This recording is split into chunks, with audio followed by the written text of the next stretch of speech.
আসসালামু আলাইকুম, নমস্কার, খুলুমকা। আপনি 20 বক্সনগর কেন্দ্রে আপনি তীব্র মথার প্রার্থী হয়ে প্রতিদ্বন্দ্বিতা করছেন, জয় নিয়ে আপনি কতটা আশাবাদী?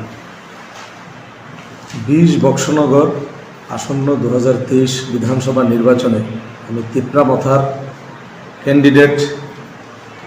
আমাদের এখানে CPM, BJP, Trinamool Congress, independent তিপ্রামথার গণতান্ত্রিক লড়াই হয়েছে। সেই লড়াইয়ে আমি অত্যন্ত কনফিডেন্টলি 100% তিপ্রামথার বিজয় নিয়ে নিশ্চিত আমি এই কেন্দ্রে জিততে চলেছি। সারা রাজ্য জুড়ে তীব্র মথার কি পজিশন থাকবে এবার 2023 নির্বাচনে?